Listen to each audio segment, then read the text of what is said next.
long days, pleasant nights, and welcome to Kingslingers, a Doof Media podcast journeying through Stephen King's Dark Tower series. My name is constant reader Scott Daly, and having completed book 1 of The Dark Tower, I now grant my co-host and King newbie Matt Freeman the honorary title of Assistant Gunslinger. That is, assistant to the Gunslinger. Now hold on. Now hold on.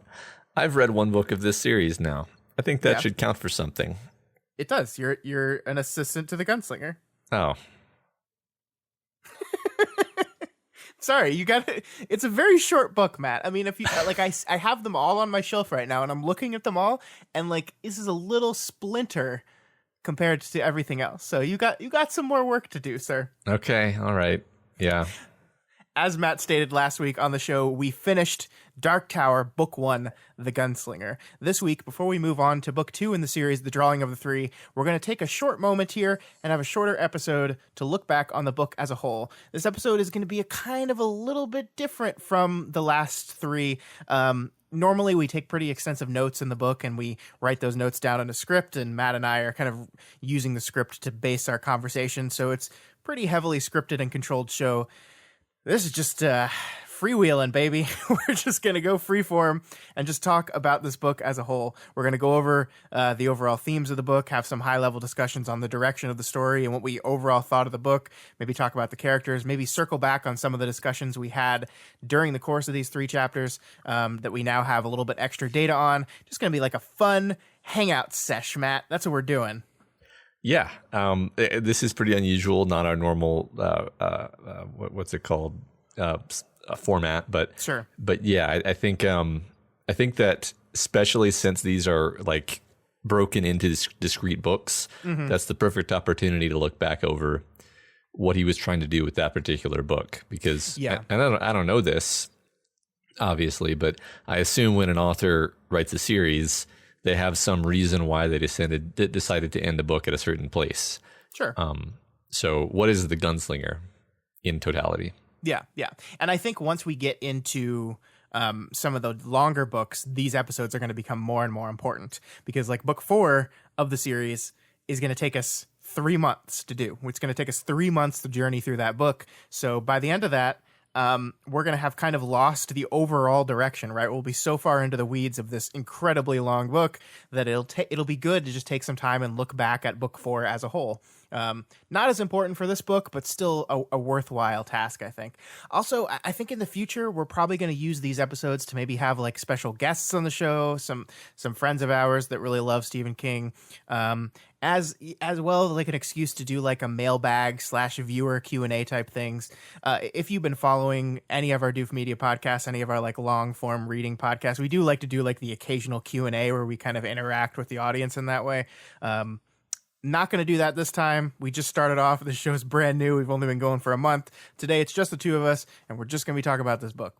But look forward to that at these versions, this format of the show going forward. Mm-hmm. All right, Matt, without further ado, let's get into it. Let's talk about The Gunslinger. And where I want to start this whole conversation with you, Matt, is I kind of want to just talk about our overall thoughts on the book. I want to know from you, I was hesitant to talk about this at the beginning, but I want to know from you, like, what did you expect going into this book? And did what you expected line up with what you got at all? I'd say fairly little. I was expecting it to be about a cowboy and a wizard, and so I had those elements in my mind, and I was like, all right, so he's some kind of fantasy thing, but with a twist, because it's got a wizard, it's got a cowboy. So we're gonna be playing fast and loose with the typical rules of fantasy, but I still nonetheless expected it to sort of be recognizable as fantasy. Like I expected there to maybe be like monsters that they have to fight, which I guess they did with the slow mutants, but none of it was quite in the way that I would have expected. Sure. I mean, even the slow mutants, you're like, these aren't really monsters. These seem like they used to be people and they were mutated by like some kind of radioactive war or something. Who knows? Sure. Exactly. I mean, whatever it is, it's never quite what you expect. And basically it's all just a lot weirder than I thought it would be. And I feel like from like pop culture awareness, of Stephen King as the weird guy, but because you've only experienced a couple of his books, I think there is this like lack of experience with what his stories do. This general idea of taking a concept like cowboys, but also fantasy, and then going to the place you never would have thought you'd go to with it. Yeah, right. I mean, like we mentioned that I only read a couple of Stephen King books, but like I've probably seen every Stephen King movie that there is. Well, I don't know about that. There's been a lot of Stephen King movies, Matt. I mean, okay. I've seen a lot of Stephen King movies though, although I've never actually seen it. So you fair. Seen The Dead Zone? No, I haven't seen The Dead Zone. I've seen Langoliers. Okay, So that's a deep cut. Remember ABC 8-hour miniseries? That's what the Langoliers was. Yeah. Yikes. That was a thing. Yikes. Yeah. Yep. But the point I wasn't trying to show off, obviously, because that would be pointless in this company. Yeah. I was meaning to say, like, I am somewhat familiar with the kinds of stories he tells. Sure. And even bearing that in mind, like usually his stories are a kind of straightforwardly dramatic story centering on a character who's very understandable and grounded, and then maybe there's a crazy clown who kills people in there, and that's the challenge they face. But fundamentally, the character is meant to kind of anchor you and be something that you can relate to.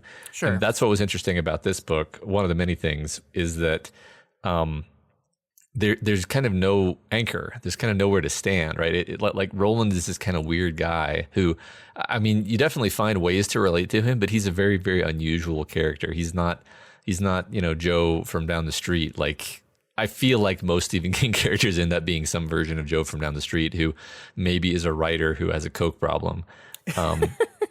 But Roland, he's off the wall. Like he's not at all what I was expecting him to be as a protagonist. Yeah, I like that. And I totally agree with you. This idea that like most of Stephen King's characters are, I don't want to say good people, but everyday people suffering with some horrible affliction, like whether it's addiction, or it's addiction, or addiction. But I mean, like that is a fundamental fact, is these people are inherently very relatable people, but also are going through some difficult things, and that is like a catalyst for change in the book. So while they're like Jack Torrance in The Shining is a dude suffering from alcoholism, he's a everyday type of dude that just has this problem he's struggling to get over, and that is inherently relatable. There is not a lot relatable about a cowboy knight that is willing to sacrifice a child to get to a mystical place. Like there are, I think you're right. There are moments of Roland that are extremely relatable, and I think most of them occur in his flashbacks. But overall, he is a tough character to really grip to, at least in this book. Yeah. I think that is fundamentally true. And I think a big reason for that, which we've said a number of times, is that we get like tantalizing hints about his past, but we don't ever really understand the details. We don't understand enough details to really know where we should stand with this guy. Like he'll just throw in a word like then I became a matricide casually, and you're like, okay, I don't actually know what that means, Roland. Like that doesn't give me enough information to really get a hook in with you as a character and kind of be riding along with you. I don't know if this sounds negative, because it's not meant to be. It's an incredibly entertaining book, and I did find Roland weirdly relatable at times, especially when he's suffering. But like Stephen's definitely doing these things to keep you at arm's length, I think. Yeah, I think that's fair. I think that's absolutely fair. So, I mean, you just said you enjoyed this book. Is that kind of your overall feelings? You really liked this one? Yeah. I mean, every time we would every time I would finish the chapters for that week, I would have the sudden realization that I couldn't just keep binging, and I would be infuriated, and then I would remember what I did to you for a year, and then feel justice. But yeah, I mean, I see that as a good sign, right? Like every time I had to stop, I was like, no. Yeah. So, and I will say generally that I think close readings of this kind make me like the things I'm doing the close readings on better. Like I have always loved this book, and I loved it. This is the most I've enjoyed this book in the 4 or 5 times I've read it. So I think just doing this show is going to make me fall in love with these books more, and I think it's going to make you like the books. But I have to say that, and I kind of decline. I set this up for you at the beginning of the story that this was a different book than the rest of them. It is also not as loved as the rest of the books in the series. This is, I don't want to say divisive, because some of the later books are much more divisive than this book is, but it is kind of the way I describe it, and you're not going to get this, but maybe some of the people listening are. It is the Buffy the Vampire Slayer season 1 of the Dark Tower. And what I mean by that is it's a book that introduces us to this world, and that people that have already fallen in love with the world of the Dark Tower really, really appreciate, because they can see the bits and pieces of what the story that they love is going to become eventually, but it's not all there yet. And I really think that book 2 is where we really start getting into the things that I really, really, really love about this series. And so it's a very interesting book. It's not like the other books. Like, we talked about some of the reasons why it was told in short stories. But it excites me because you come out of this book liking it, and I can basically guarantee it's only going to get better from here. Mm-hmm. Yeah, I mean, he's a great writer. I mean, and he's doing a very unusual thing with this book, and that by itself, I think, is fun. Like, he's trying to do something weird, and for me, I'm excited. Like, I'm there for it. Every time a really good writer takes a weird risk, wants to do a weird thing, I'll usually cut it a lot of slack. Actually, like, I think that's I don't know. Personally, I think that's a good attitude to have. That if somebody is going in a weird direction, even if you kind of like sit back from it and you're in the end like, yeah, that didn't really work for me. Like, I still, and by the way, I didn't feel that way. I did think it worked for me, but like, even if it hadn't, I'd be like, I'm glad he did a weird thing. I'm glad he tried. So like, that has a lot of cachet with me personally. Cool. Yeah. Yeah. So my metaphor with this is basically, when I tell people to watch Buffy the Vampire Slayer, I say, yeah, watch season 1, but if you've made it through season 2 and you don't absolutely love it, maybe it's not the show for you. Mm-hmm. And I say a similar thing to this book. I say, yes, absolutely, read book 1. You have to read book 1. But if you've made it through the drawing of the 3 and you still don't love the series, maybe it's not for you. And so that only excites me about what's to come on the story. But yeah, I mean, it's an interesting little book. I love it a lot. One of the things I wanted to talk about, where we kind of hinted at earlier in the conversation, is how plot light this book is. Like, what happens in this book, right? Like, what is the plot of this book? Yeah, he follows this guy through the desert. He gets to him, and they talk, and the end. Yeah. So it's pretty funny because I was trying to like think of like, okay, what are all the things in this book? I looked at the Wikipedia page and kind of squinted my eyes so that I wouldn't see any spoilers. And I just looked at the plot summary for this book. And the funny thing is, the plot summary is like 6 or 8 paragraphs long. Oh, wow. The first paragraph is everything that happens until he meets Jake, I believe. And then Jake is like the second and third paragraph. And then it spends the rest of it on the Man in Black conversation. I was like, what? How is this a plot summary? Like, that's crazy. Yeah. Yeah. Cause like everything in Tull is like half a sentence. It's like he goes into a town and he has to kill the town. It's like, wow. Like, that was a big part of the book, right? I mean, yeah, that was like our whole first episode basically. But yeah, I mean, there's a lot of what you might call side quests or tangents where, you know, where he goes into Tull and he kills the town and shows up at Brown's and moves on. And it's like, plot wise, well, okay, first of all, I don't know where the story's going, so maybe that was all super ultra irrelevant, but sure. I kind of have a suspicion that could have all just been chopped off and you wouldn't lose anything plot wise. What you would lose is characterization, understanding of the world, a bit of context about the Man in Black, and just like it's fun. Like, I don't mind tangents sure. and stories personally. So yeah, but yeah, I mean, your point that it's fairly plot light. Like, yeah, another way of saying that is just it has a lot of stuff that doesn't actually feel that crucial to the going forward of the quest, and yet still enjoyed all that stuff. So Yeah. This is why I want to do this project with you, because I know you and I have known each other for a very long time. I know you. I know the type of stuff that you like. And hearing you say, I like tangents, I'm like, yep, we made the right decision, because that is Stephen King. Stephen King is tangent guy. I mean, and his tangents are always fascinating. They always dive into psychology of characters and character choices and history and all these things. But he loves to swerve to the right. It's like almost as like a dog walking down the street and sees a squirrel, except instead of chasing the squirrel, what Stephen does is describe the squirrel's entire life. And he just really loves doing that. And that is absolutely what this book is. And that is what all his books will be to a certain extent. We are going to meet more characters, spoilers, and we are going to spend a lot of time getting to know each and every one of these characters. While I think that the other books are more plot heavy than this one, they still are going to take a lot of time to do a similar thing that they did with Roland and Jake here, and explore who they are, explore their past, explore what got them to the moment that we see them here. In that, at the end of the day, when we're looking at like the advancement of the overall story, what happened?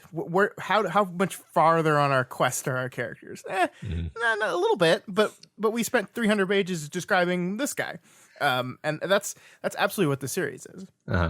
Yeah, I mean, Neil Stephenson's one of my favorite writers, and he's the king of weird tangents. So yeah, cool. But I do think that while all that stuff is absolutely tangential to the overall plot, I do not think any of it is tangential to the overall theme of this book. And that's kind of what I want to talk to you about is what is this book about? And that's really what we mean when we're talking about theme, right? Like I want to make sure we define these random nebulous terms that we use sometimes for people. I hopefully people of all ages and all experience with books are listening to this, and maybe we can teach some stuff to you. I think the kindest compliment we've ever gotten is, I learned more listening to you guys than I did in English class. And I was like, oh my God, that is a savage reprimand of the public school system. But thank you so much. But so, I mean, like, I think people like sometimes overcomplicate what the word theme or what the word theme means, right? It's just what is it about? What is this about? That's it. That's all it means. And I think it's endlessly fun to kind of tease out, like, you can have a very, very specific interpretation of what you think the theme is, or you can just have a general idea of like, well, sacrifice. It's definitely a theme, sacrifice. Probably there's more to say about it, though. Probably you can get pretty specific. Or maybe there's even like 5 different kind of competing or simultaneously existing senses in which sacrifice is a theme that are not necessarily the same. But it's the like point, you're teeing me up here. Yeah. But anyway, it's not like you need to have the answer, right? It's Sure. It's the fun of discussing it and trying to figure out what's there to be found. Yeah. Because, I mean, what I do when I want to figure out the theme of something, what I do is I just sit down with it. And the best way to tease out what a theme is in any kind of story is through repetition, right? If a story is hitting a similar beat multiple times, that's usually an indication that the author wants you to think about that concept. So if you get really loose and nebulous, like Matt was talking about, so you start talking about sacrifice, and then you say, okay, it seems to me that in the Gunslinger, sacrifice happens a whole lot. And it's not just sacrificing a human being, it's making sacrifices for other. It's sacrificing certain things to get other things. It's this general idea all across the board that people are sacrificing themselves or making sacrifices of other people. It seems to be the recurring theme throughout the story. And then you can kind of start to dive down into it and be like, okay, well, what is the differences in the types of sacrifices? And when you do that, this really interesting through line becomes apparent at this idea of voluntary versus involuntary sacrifice. You know, sacrifice in which people themselves are choosing to sacrifice themselves or choosing to sacrifice something for the sake of something else, or when you are making that choice for them. And the way the book treats those things are very, very interesting, I think. Yeah, it's funny. Just hearing you say that, I thought back to the time when Roland falls down and skins his hand and throws the blood, and the blood drips into the sand.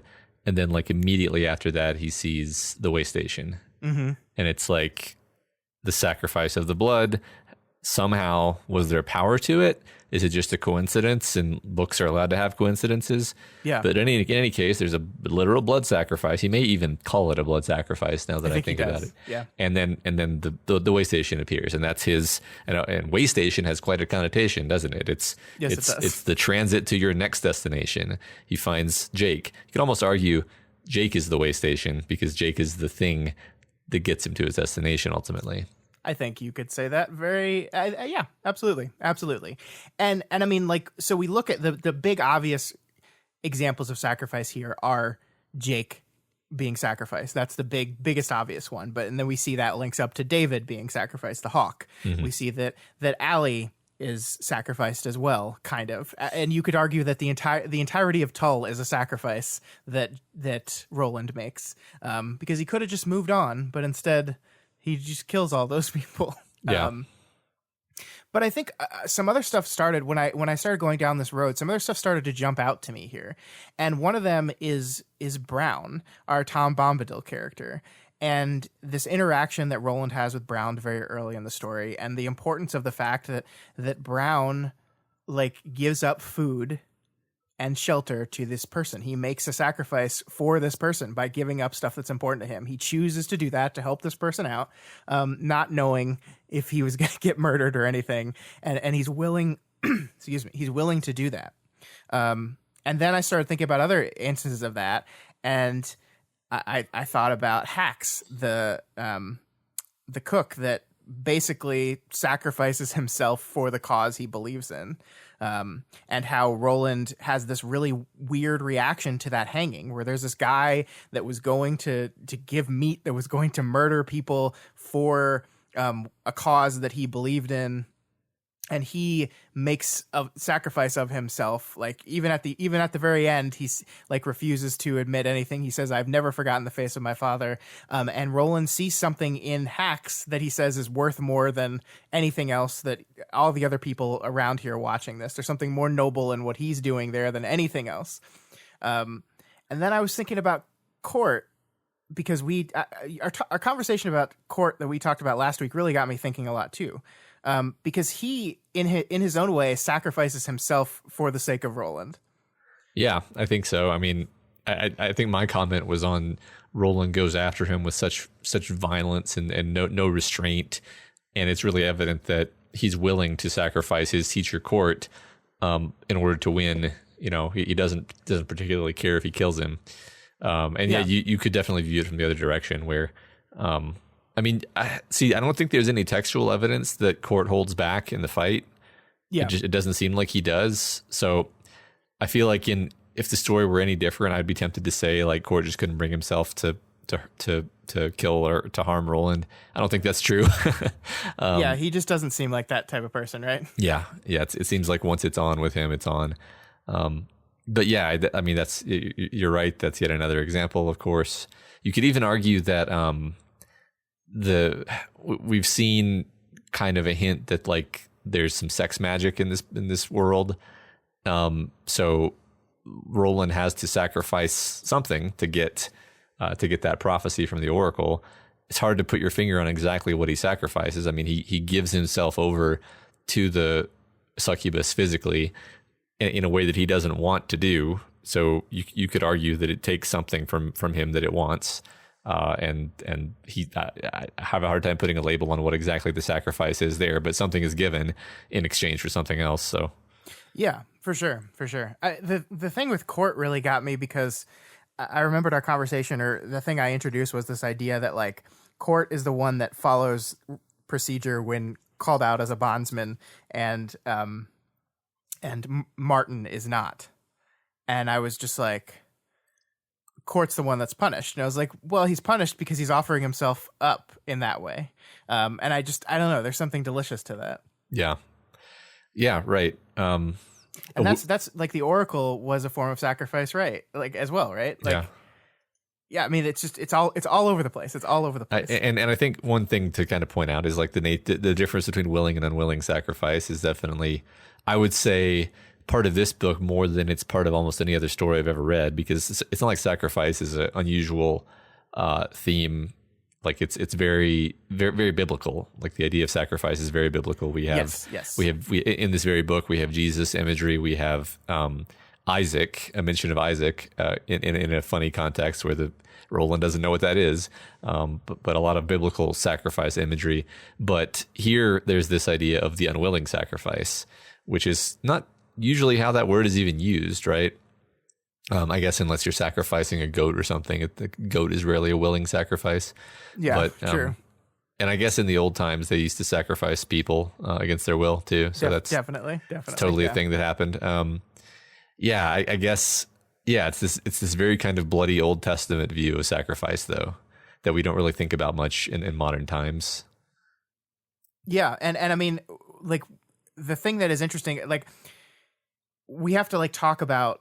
So King has presented this idea of sacrifice and this idea of maybe differentiating between what is a voluntary type of sacrifice and an involuntary type of sacrifice. And one of those things is seen as kind of ignoble. And then one of them is seen as maybe like this kind of morally celebrated type of thing. Like the idea of sacrificing yourself or sacrificing something that's important to you for the sake of someone else by choice. And that's like a noble thing to do, right? Yeah, we usually think so. Yeah. Yeah.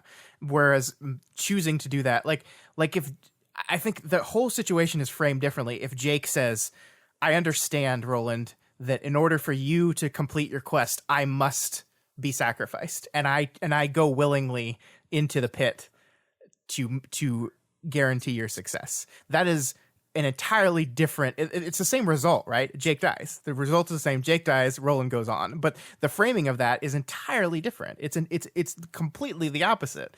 And so it's significant the way it chooses to go. And you compare and contrast that with all the other instances, some of which are done willingly and some of which aren't. And a trend emerges. And then we start to talk about, okay, well, one of the other big themes is the idea of prophecy here. And how do these two things relate?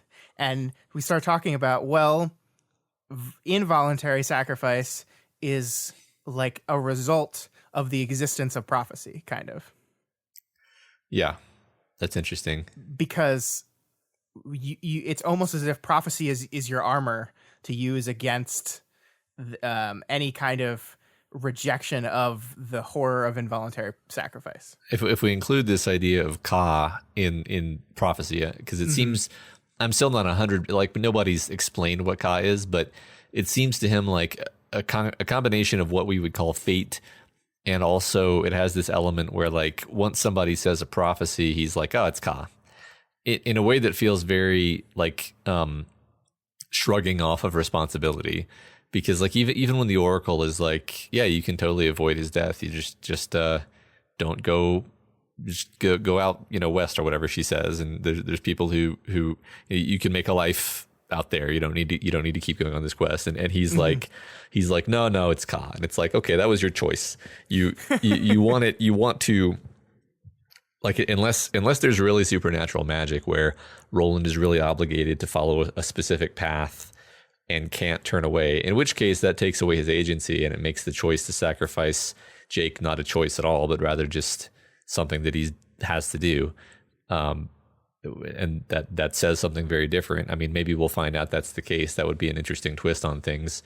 But anyway, assuming that it is just his sense of what fate means, he does seem to be using it as this like instruction manual for how to accomplish his quest. And if it tells him he has to do something terrible, he has a tendency to just kind of shrug and say, well, that's what Ka says. It's interesting to me because I totally agree with you on that. And there's this really weird thing that happened that I didn't want to talk about at the time, but I think here at the end of the book, I think I'm a little bit more comfortable talking about it. Our first episode, when the word Ka is first introduced, and we were having this conversation, and you basically said that same thing, which was, oh, well, he just really wants to do it, and that's why he's using this idea of Ka. My initial like gut reaction was to reject that and be like, no, Matt, come on, no, it's actual, like, don't, like, because I love Roland. I love Roland as a character. You're gonna find out why more in the later books, and so I was almost like had this gut reaction to defend him in this moment. I was like, no, it's actual, like, it's destiny. Like, he legitimately believes that. He's not just hiding what he wants to do behind this concept. But throughout the course of this reread, I definitely think that it's there for sure. Like, I definitely think that is a completely fair read of this character, that he's using prophecy, he's using destiny, he's using these things to justify the choices that he wants to make. And that is something I want to pay attention to because spoilers a little bit, we're going to deal with Ka in a lot more textual of a manner going forward in these books. This is going to be something that is going to come up again and again and again in this story, and it's going to matter to the ongoing plot. And I want to make sure we keep that framing of this first book in mind as we go through that. Sure. This just occurred to me, and then I Googled it real quick to make sure I was right. But karma is it means a lot of things, but one of the things that it means is just destiny or fate. Right. And this word ka, very similar to karma. You can imagine this might even literally be just in the way that Roland's world is kind of weird. This is literally, or this is derived from the same concept as our concept of karma. And the thing is, people have used the concept of karma to justify things that they wanted. And the interesting thing about, beliefs or they don't even have to be religious beliefs. They can be any kind of beliefs, any kind of dogma, is that you don't think to yourself, I'm going to use this belief to justify this behavior. You think to yourself, well, I want to do this behavior. Good thing I have this belief on my side. And then you don't think any farther. And I think that's closer to what Roland's doing. I don't think he's he's too and I'm not being mean, but he's too dumb to be scheming. I think he genuinely believes that that's what it is, but also it gives him a very convenient out when he's faced with a choice and he wants to make one of the choices, and then it's Ka. Yeah, I mean, he seems like the type of person who genuinely believes what people tell him. Mm-hmm.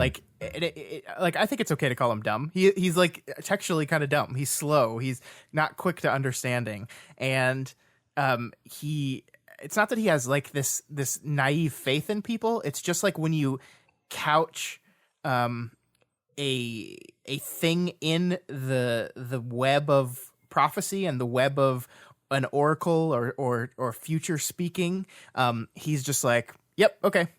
He just believes it. There's very little questions asked. We talked about this when he encountered the jawbone in the basement. We talked about this when he met with the oracle. Even when he's meeting with the Man in Black, despite the fact that the Man in Black says outright, some of the stuff I don't know at all. And Roland even kind of says I am going, I don't believe it. Did everything he say, was everything he said to me true? Probably not. And yet we leave him at the end of the book sitting on the beach waiting for the drawing to occur. He just takes this as, yep, that's what's going to happen.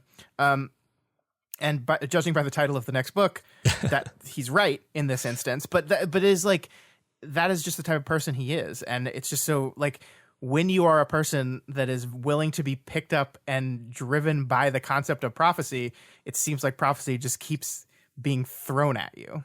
Yeah. I mean, maybe he's this instrument of fate. That's a term that exists, right? Mm-hmm. I know I've heard it before, but he kind of makes himself available to fate, and thus fate uses him.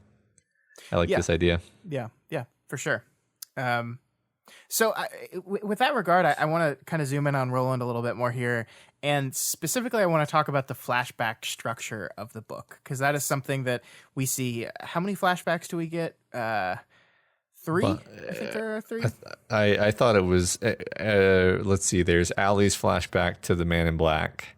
There's Roland's flashback to Tull. And then there's Roland's flashback to telling Brown about Tull when he's sleeping. Sure. And then there's Hax being hung. We have, I think we have 3 Gilead flashbacks, right? Yep. The first court one and then the second court one. Oh wait, that is the. Well, yeah, I can't do this in my head, but yeah, that's. I just counted something like 6 when you account for the double nested flashbacks. Sure. Which is not what you were asking. I think you were asking about the flashbacks to his youth. Yes. Which I guess there's something like 3 of those. 3, yeah. But I mean, this is this is a thing that's going to repeat throughout the story. These flashbacks are going to continue to happen. And so we're like, the choice to learn about Roland through the flashbacks, I think, is an interesting one because, as you said, he's this unusual character who we meet at the end of a lifetime of pain and disappointment, kind of.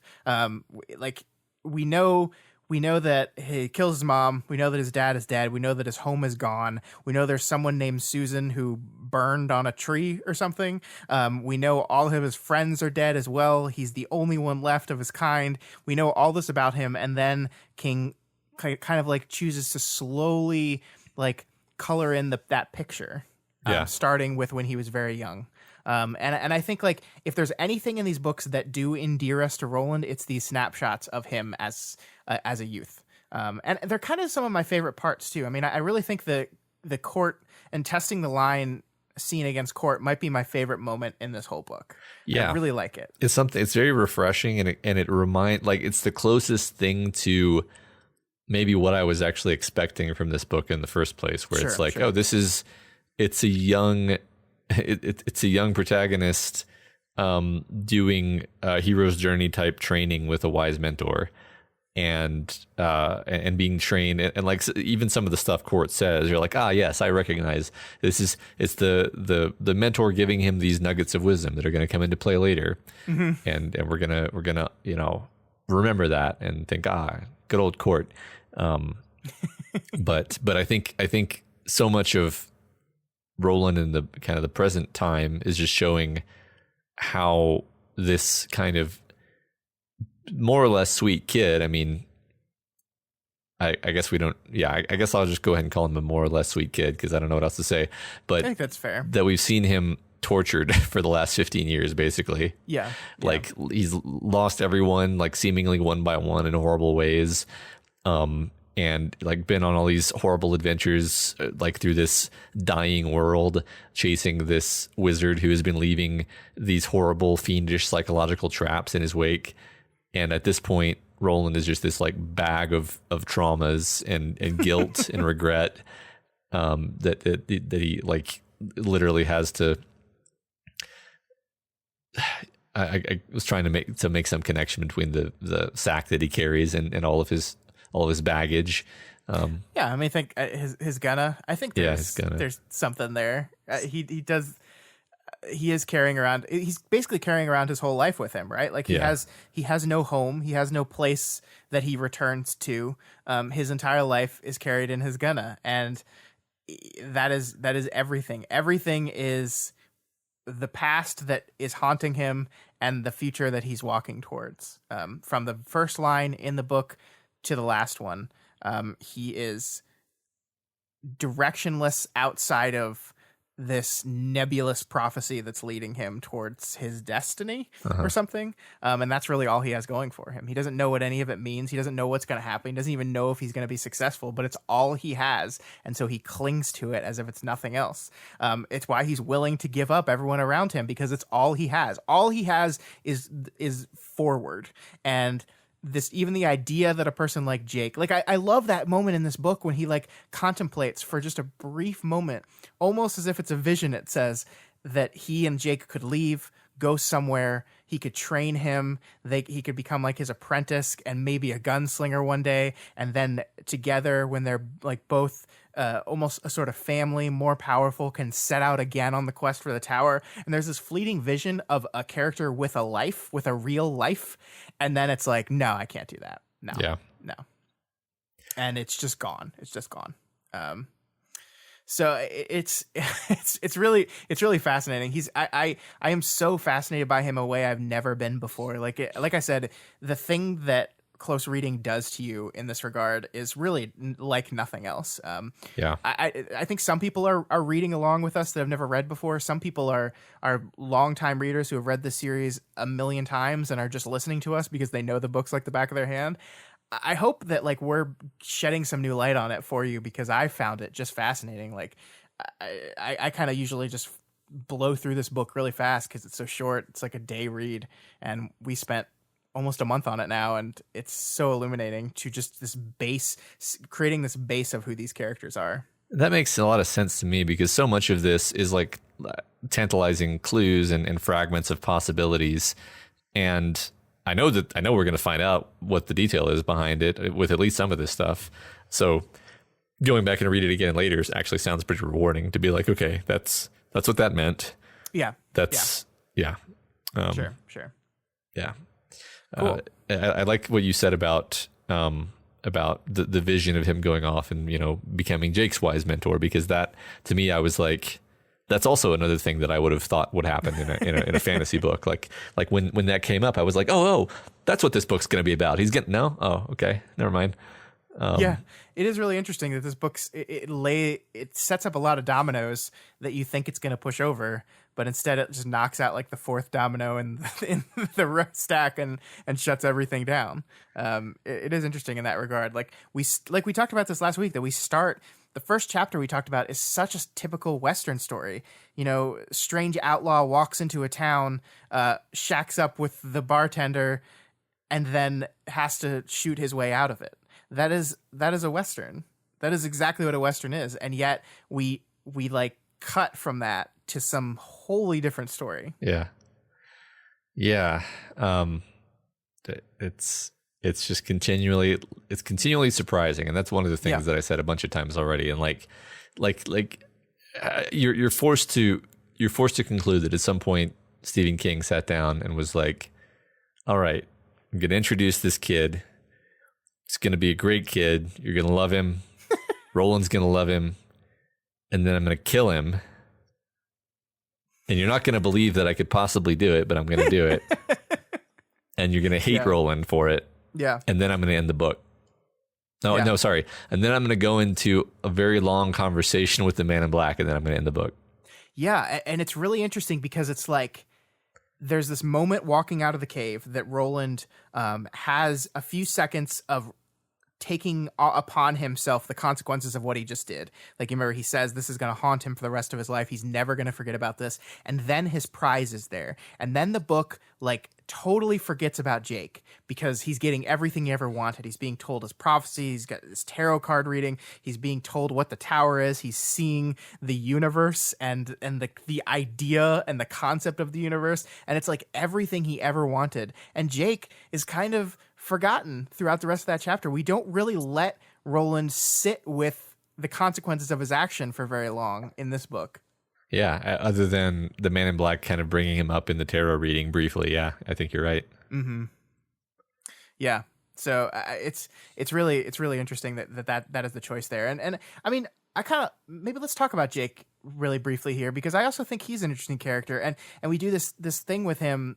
I think it'd be fair to call it a tangent where King spends this entire like chapter or section defining this kid's life in New York, which is completely superfluous to this, except that it helps define why he immediately attaches himself to Roland. Like this idea of he doesn't like his parents. He's raised by a maid.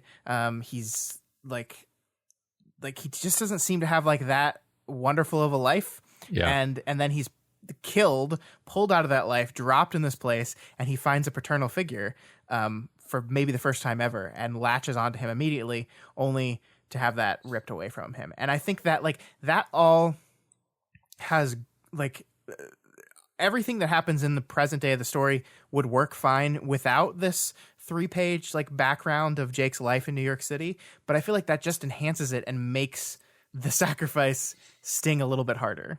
Absolutely. Yeah. I love that. I love the flashback into who Jake really is, because if it weren't for that, he would almost be two-dimensional. He'd almost be just like, oh, he's just this perfect kid who Roland loves. If anything, that flashback shows him to be a sophisticated, complicated, multidimensional character who like just all these details are thrown at us that really allow us to paint a picture of who he is. And it makes him less perfect, which is good. You don't want him to be perfect. Yeah. And I think it allows you to trust him a little bit. I think one of the things King had to navigate here is he sets up Tull as this trap laid by the Man in Black. And we have this character in Allie who I think both of us quite liked a lot. And then it turns out this entire thing was just this elaborate prank almost by the Man in Black on Roland. And then we meet Jake, and we like Roland are extremely wary of him. But I don't think King wants us to really be wary of him for long, because I think King, as you said, wants us to fall in love with him, so that taking him away is all the more cruel. And one of the ways he gets away with that is spending some time developing him and spending some time going into his background. So now, instead of like thinking like, is this a trick by the Man in Black? Is it an illusion? Is he gonna like kill Roland in his sleep? Is he like a demon hiding inside the body of a child?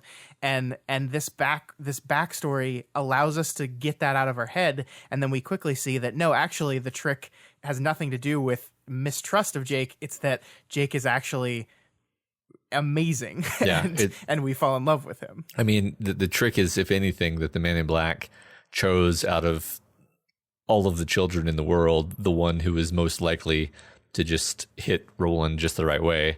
Right, because he is chosen by the Man in Black for this. Yeah, I mean, the Man in Black literally just shoves him into the street, right? I mean, I don't know if it says that right out, but I think he murders the kid, which adds an interesting wrinkle to things, because the kid is splattered by a car, he's killed, and then he appears in the way station. So you're like, okay, what's the metaphysics here exactly? Like, does he have a flesh body still? I mean, he seems to have a flesh body. He still seems susceptible to dying again. I mean, now where does he go after this? Right. Big question marks there, right? If you're already in the afterlife and you die, is there another afterlife?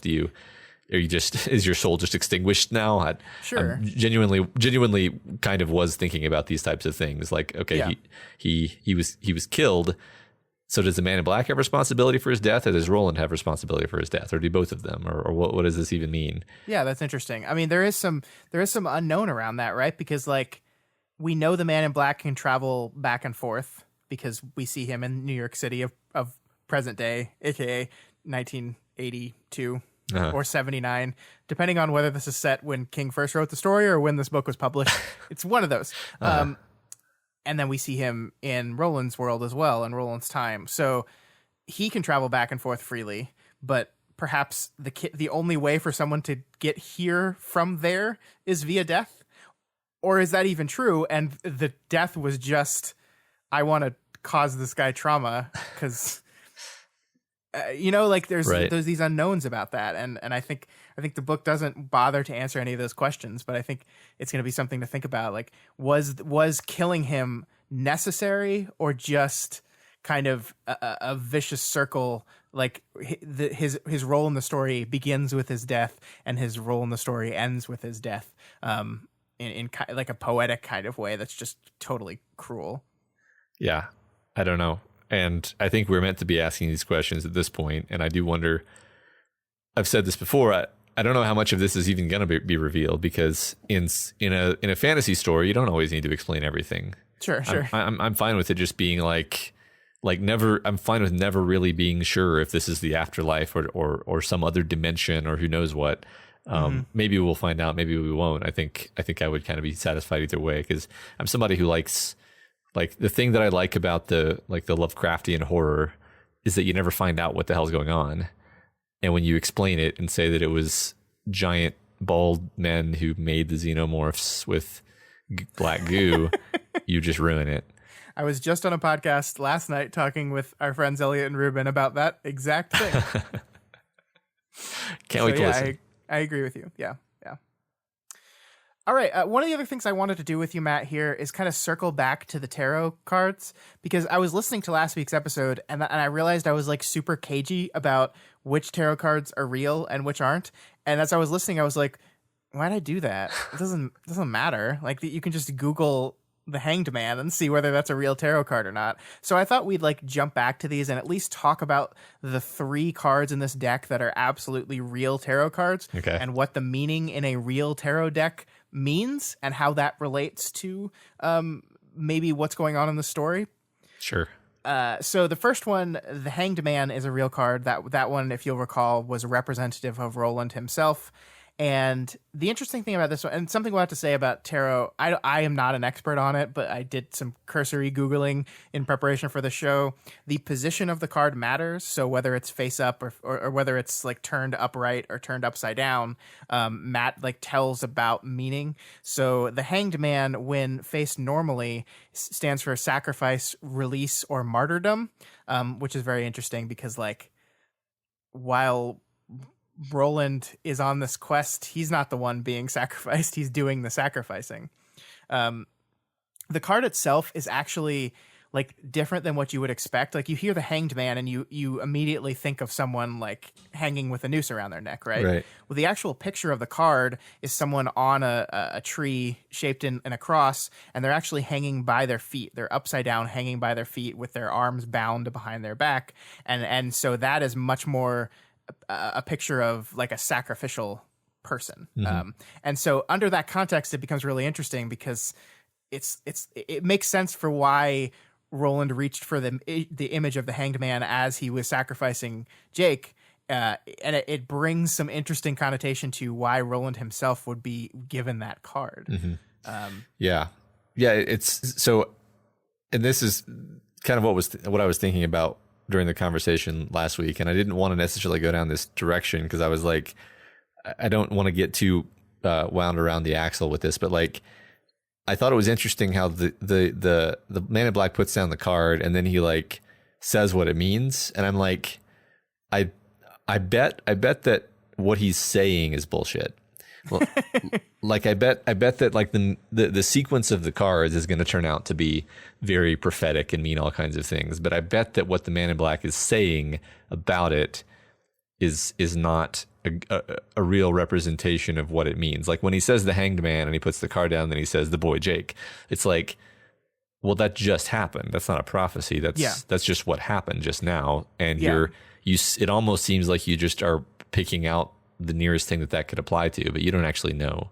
You don't, and so like maybe there is some magic to the sequence of the cards, but the Man in Black is either not actually capable of really understanding what it means, or he's actively being deceptive about what it means. Yeah, I mean, here's what he says about the Hanged Man as he puts it down. He says, "Yet here, in conjunction with nothing else, it signifies strength, not death. You, Gunslinger, are the Hanged Man, plodding ever onward towards your goal over the pits of Na'ar. You've already dropped one co-traveler into that pit, have you not?" So, like, the Hanged Man is not a symbol for death. Like, that's just not what the tarot card means. And yet, the first thing the Man in Black says, in this case, it's not a symbol for death. It signifies strength, which is not at all what the real tarot card signifies. So it is like, it's this interesting, and the answer to this could be like, Stephen King didn't actually know a lot about tarot and just like put down what he thought it was, or it could be some specific textual lying by Walter O'Dim. And I like that read a lot better because, I don't know, have we talked on the show about our general philosophy of book reading, which is assume the author is a genius? I don't think we've talked about it on this show. Yeah. I think the strongest phrasing we've come up with, I don't even know where we got it from or which one of us said it first, probably you, but basically assume the author is a genius and everything is intentional. Yep. Because otherwise you get into a rat's nest of like, well, I think this was a mistake. And it's like, okay, well, there's never anything interesting down that road. Sure. You're always better off assuming it's textual and intentional and part of a clever tapestry of meaning and subtlety, because if you find something going down that road and the author didn't intend it to be there, who cares? Yep. That's the whole death. That's I think our interpretation of the concept of death of the author is that everything we think was intentional, and therefore the author is both alive and dead simultaneously. Schrodinger's author. Right, because I do care about intent, but but I also want to try to figure that out on my own. I don't want the author to tell me. Yeah, I think that's a good way of putting it. It's we care about intent, but we don't want to be limited by. We don't want to be put in a box of just that intent, and therefore by assuming that if you read something into a book, assuming that that was probably intended by the author, you're not boxed in, right? You still have your whole interpretation of the book at your disposal, without being hemmed in by, no, that's definitely not what Stephen meant in this regard. Well, we don't know. Unless he specifically says, and just don't read that stuff. Yeah, exactly. Okay. Yeah. So the next card that is real is the Tower. The Tower itself. The Tower is commonly interpreted as meaning danger, crisis, destruction. It is associated with sudden, unforeseen change. So the Man in Black doesn't bother to tell Roland what the Tower means. He just puts the Tower on top of his card, which I couldn't find what that meant in tarot at all. I don't think that's typically a thing that is done. I don't think you just put a card on top of another card in actual tarot. I've never seen that done in actual tarot. So, I mean, we don't know what that means, but it is interesting, right? Just generally, like the Tower, the Dark Tower, the goal of this quest, the grail, if you will. What is the tarot reading of that card? Danger, crisis, destruction, a sudden, unforeseen change. Mm-hmm. It's all negative. It's all bad. And this is the thing our character is questing towards. Yeah. Before we move on from the Tower, just because it reminded me, I'm always trying to make the Lord of the Rings comparisons. And there's the two towers. There's the Tower of Barad-dûr, where Sauron sort of resides, and there's the Tower of Isengard, where Saruman resides. And I'm like, okay, well, so far we know of one tower in this book. It's a very singular tower, but I do wonder if there's not going to be something else in the book that could be construed as a tower, which is almost like another. I don't know. I'm looking for parallels. Haven't heard a single hint that there might be a second tower or anything that could be called a second tower, but I'm just going to keep my eyes open for such a thing to arise. Yeah, I love your Lord of the Rings pulls. I think someone was saying that in some of the comments to the last show that some constant readers who have never kind of taken this idea as literally as you have, and the parallels are delicious. So keep doing it. We love it. Well, I love Lord of the Rings, so you can't stop me. Yeah. Okay, so the final card out of the deck that is real is Death.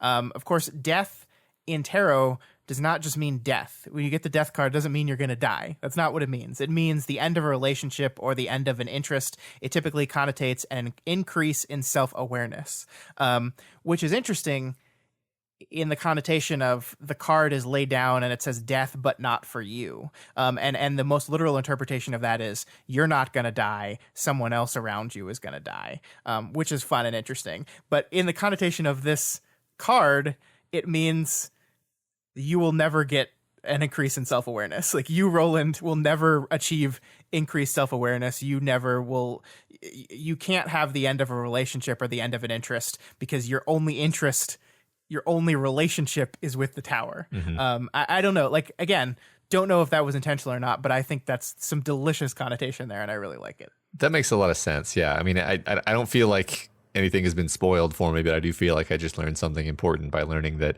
death actually has an almost positive connotation with tarot, where it's like the end of a relationship or an interest, unless it was like tragic and a horrible loss, is usually very freeing, actually.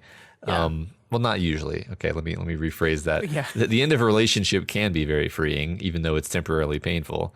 Yes, I think that the long road from the end of a relationship is a point of learning about yourself and learning about the world and learning how to navigate those type of relationships better in the future, right? I mean, as painful, I think we've both had very painful end of relationships, and we've both come out of those as smarter, better, stronger people, more self-aware, more aware of who we are and what we want and what we don't want, and how to handle our relationship with people to make sure we get those things. Mm-hmm.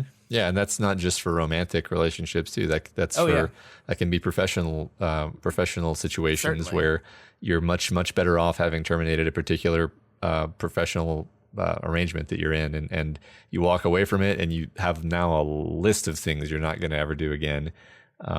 Or allow to be done. You know, it's usually very positive. Totally that said, of course, there can still be horrible tragedies in the world. So I don't want to be too unilateral with that. Sure, and I don't think this card does not mean that there's not going to be horrible tragedies in this book.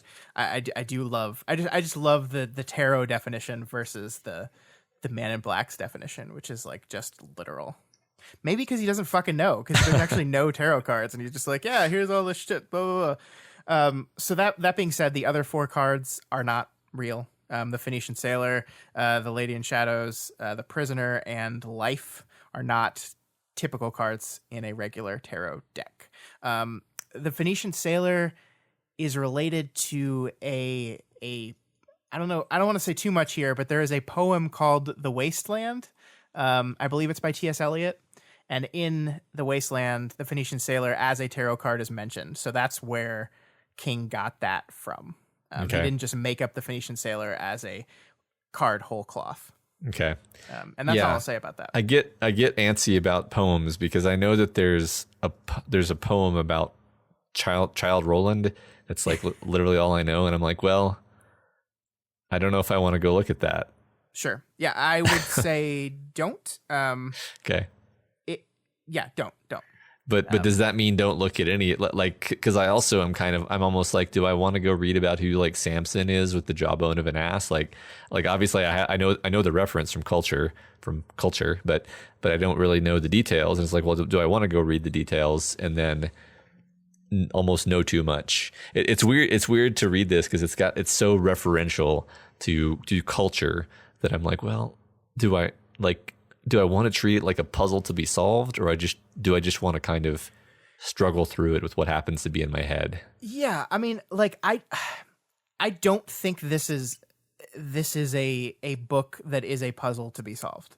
There, of course, are reveals. There are things you learn about the world and what's going on in it and why certain things are happening and where they're happening and who's responsible for what. That's like, that's just storytelling, though. I don't think this is, and I think we talked about one of the advantages of reading like we're reading, which is that you kind of grow to appreciate the work itself more because you're spending a lot of time with it. I think one of the disadvantages is when you divide a book up artificially into chapters, it's almost as if every end is a cliffhanger, and so you're kind of naturally trying to guess what happens next. And I don't think that's a necessary thing to do in this book. Like, I don't want you to freak out constantly about like knowing what should I look up, what should I not look up. I think you can feel free to ask me when you're unsure, and I will tell you. But everyone that's reading out there, I don't think you're going to be ruined. Like, even if you went out and read Child Roland to the Dark Tower Came, like, I don't think that's going to ruin the book for you. I can absolutely say that poem is like where Stephen like got the idea to structure his story, not structure his story, but just like the kernel of the idea that turned into this story came from that. But that doesn't mean this poem is basically the plot of the book. Mm-hmm. Like that's not the way it's going to work. So, okay. Yeah, it's not, it's tough to say, but it's not a mystery box. It's not a puzzle box. Like, it's not that type of story. I think that the plan will be to just kind of play it by ear / ask you if I'm ambivalent about whether I should follow up on something. Yeah, I think that's fair. Cool. That's fair. Speaking of Samson, let's talk about Samson, because we talked last week. I think this wasn't scripted, so I hadn't prepared for it because I literally just, the Samson and the jawbone thing hadn't occurred to me until we went back and read the section from Sylvia. And so I kind of did some deep diving. I pulled out my trusty God Bible and read some about Samson. And Samson's a really interesting character because he is basically like, if I had to oversimplify him in any kind of way, he's basically like the Hebrew Hercules. Okay. In that his story takes place in the book of Judges, which is basically a point in the Old Testament where like the Israelites were like being shitty and were getting punished by God. And so there would be these moments where Israel would be conquered by the Philistines, and the Bible says like that's because you're being shitty, and so the Philistines came in, conquered you, and ruled for 40 years, and then after a certain amount of time, God would but a judge would be named that is a Nazarite, like someone who speaks with the power of God to kind of judge the Israeli people, and that is what Samson was. And so he was gifted with the power of God to be like super strong. So he killed a lion with his bare hands, kind of like Hercules. And the other big thing he did is he found a dead ass and ripped out its jawbone and killed 1,000 Philistines with it. Because he's super strong and he has like super powerful hair. And if you cut his hair, his power goes away. Okay. But as long as his hair is long, he's super powerful and God powered and everything. How this relates to to our story, I'm not exactly clear. I think that the story of Samson that everyone knows is Samson and Delilah, which is a story of betrayal. Delilah sells out Samson. It's actually like the story of Samson is very similar to the story of Jesus in that Samson was born to a woman who was said to not be able to have children. She was barren, and then an angel came to her and said, "No, you're going to have a kid, and he's going to be super powerful, so get ready for that." And then both Samson and Jesus were betrayed by someone and killed. But then like God power saved them. So it's a lot of similar beats, but he's basically like a really powerful messenger of God. And the jawbone itself is a symbol of basically divine providence. Like it is a tool that God gave him in his hour of need to smite his enemies.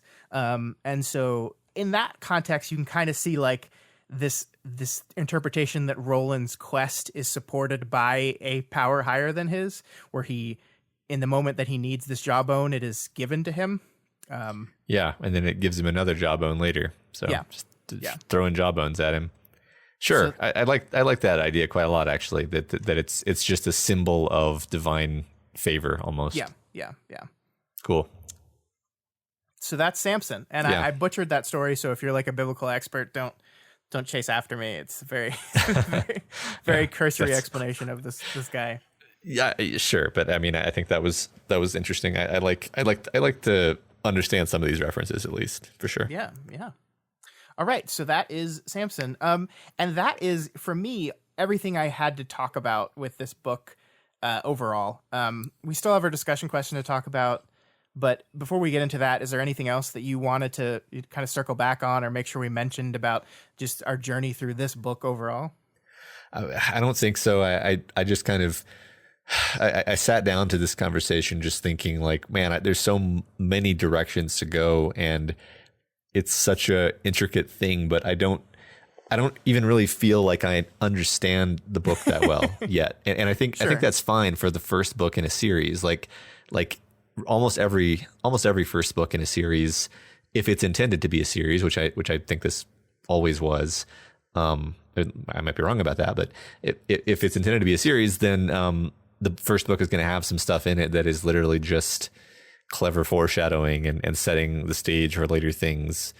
And so while I found it vastly entertaining, there are so many question marks floating everywhere that I'm just like, yeah, we could talk about that, but I feel like we're going to find out what it is about anyway. So we'll just do it when we get there. Yeah, I think that's a fine approach. I think looking at this book as the thing that is doing the lifting of introducing our main character and setting him towards his quest. Mm-hmm. And there's a lot of other detail mixed in there, but that is all going to become the relevance of that to the overall quest is going to be becoming more and more apparent as we move through the next books. Sounds good. Yeah. All right, so let's move into our discussion question. We only got one answer for this, and that's okay because it was a difficult question. And also we have this thing, everyone, and there's really no way for us to solve this for the moment, but we record this episode on a Sunday night, and we don't release it till Thursday because Thursday is like the only free day in our podcasting schedule, and we don't want to double up on people too much. So we've decided to release them on Thursday. Eventually, we'll move that recording to a little bit later in the week.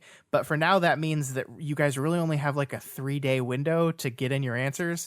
And when they're complex discussion questions like this and you don't listen to the podcast right away the day it comes out, it's a little tough for you. And we're sorry about that. We'll be shifting eventually. But it's a schedule we have to work with right now. Yeah, maybe we can kind of work something around where we loop back around to older discussion question answers from the previous week. We'll see. We'll figure out how to make it work. Yeah, that's fair. But our discussion question this week was talk about how Stephen King uses the concept of prophecy to reflect on the themes of this novel. And I think Matt and I kind of set about to touch on our answers to this question throughout the course of the story or the course of this week's episode, and I think we did that. Yeah. But the answer we got was from Sarah Penguin, who is a name that we recognize, Matt, because I think she's a longtime listener of some of our podcasts. And Sarah Penguin, like, always has just really sharp, interesting answers to all the discussion questions we do. She also really likes charts, and we love her charts. And this answer had a chart, so I was like, yes, we absolutely have to talk about this. So Sarah Penguin like breaks it down. She talks about free will versus destiny. She talks about sacrifice, and those are both things that we've kind of handled. But one of her chart gets into the idea of sex, and as Matt hinted towards, sex is a very like prevalent occurrence in this book. And she says sex and power seem to be interconnected in the story, with different types of sex representing different types of power. The prophecies come from a sex demon and a man who cuckolded a leader of a city and corrupted an entire town by impregnating one person, because to make prophecies believable, they would need to come from powerful beings, which is shown by their sexual prowess. And I really think that's interesting, right? That I don't know if I ever, until I read this, drew the line between the fact that each and every one of these prophecies comes through sex or from someone who wields sex as power. Yeah, I don't know if I quite saw the connection to prophecy, but it definitely has seemed like pretty much, well, not all, but most of the magic has had a sexual tinge to it in some way or another. For sure. And then Sarah Penguin goes on and lists the different types of sex and who is performing it and what that might mean. I'm not going to read the whole chart. It's pretty lengthy, but we talk about lust with Allie, the lust she had for the man in black. We talk about loving, tender type of sex between Allie and Roland, like corrupt or sinful type of sex between Sylvia and the man in black. It's a very interesting post. I recommend everyone go to our subreddit, that's r/doofmedia, and check out that post and read Sarah Penguin's question in full, or answer in full, rather. It's really good. I love charts. I love breaking down books via charts. So thanks, Sarah Penguin, for doing that. My favorite one, though, is at the bottom here. It says type of sex, prostitution, performed by prostitutes. And I'm like, yeah, that checks out. Yeah. Okay. The one that jumps out to me immediately is Allie and Roland, and how this is like the only good and pure and right sex in the book. Yeah. And maybe that's why Roland dallies on his quest. Like the only time we've seen him sort of not be completely single-minded was when they were shacking up. And maybe that was because they were kind of being healthily sexual with each other. Sure. Very interesting thought. Yeah, and Sarah Penguin's response here is this type of sex between Allie and Roland shows how Allie is powerful enough to make Roland momentarily delay his journey because he has human needs despite trying to act like he does not. And I really like this idea of she has a power over him in this way, because not many people seem to have this kind of power over Roland outside of the man in black. And that she was able to do this is something really interesting. And I kind of want to keep that in the back of our mind as we go through the story about like which people have power over Roland and in which ways and why. I think it's gonna be really interesting. It sounds good. Yeah. All right. So that is it for us this week. We will be back next week with the first section covering book 2, The Drawing of the Three. We are going to be reading from the prologue all the way through chapter 3 of part 1, Prisoner. So when you hit chapter 4 of part 1, that chapter is called The Tower. Stop reading. So that's what we're going to do next week. Yeah, I think that's that is succinctly exactly what you're supposed to do. Yeah. Yep. So remember that you can reach us via email at kingslingerspod@gmail.com or on Twitter @doofmedia. Yeah, we have no discussion question this week because we're starting a new book next week, so it just feels like these episodes probably not going to do a discussion question, but we will have one next week covering those chapters that we read. So look back for that next week. But if you just want to reach out to us without any discussion question, just to tell us how wonderful we are, we love that. You can do it at either of those two things. Yeah.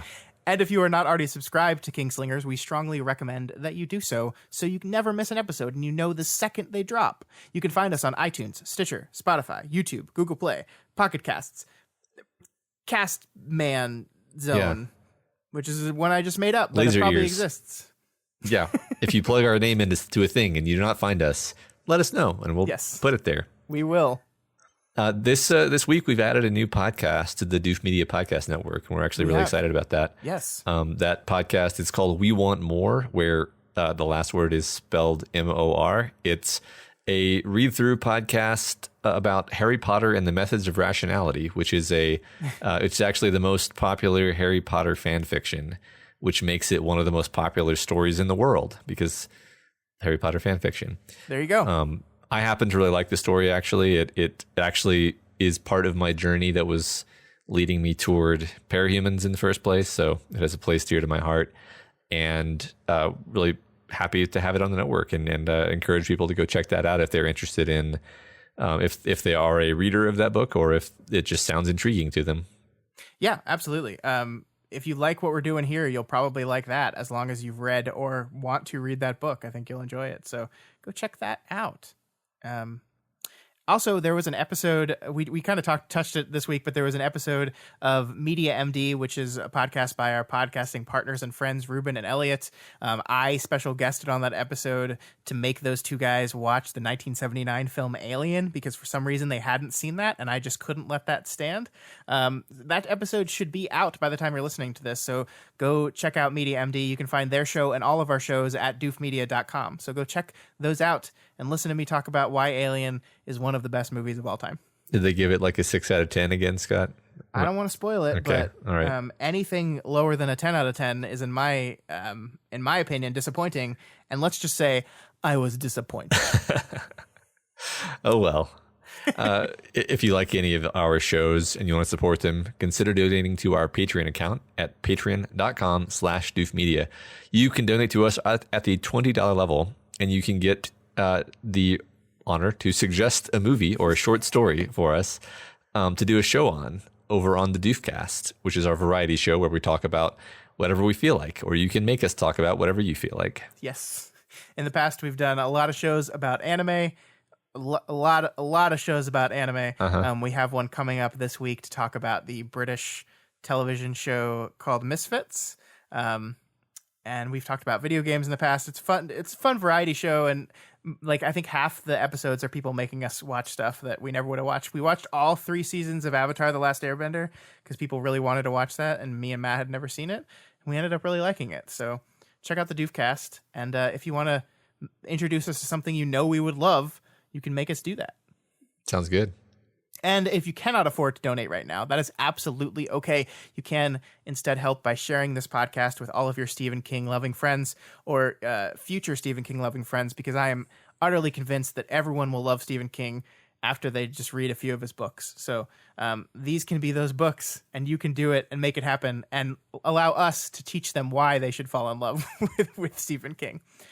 You can also help us out by leaving us a rating and a review. This week's Spotlight review comes from D. Castle, who gives us 5 stars and says, "The Dark Tower is by far one of my favorite series, so I have high standards when it comes to these new reader versus reread style podcasts. Matt and Scott offer fresh insight and new entertaining ways to analyze King's best and epic story, and that's just from the first chapter. Definitely worth a listen as a frequent tower traveler or taking the journey for the first time." Awesome. Thank you so much, D. Castle.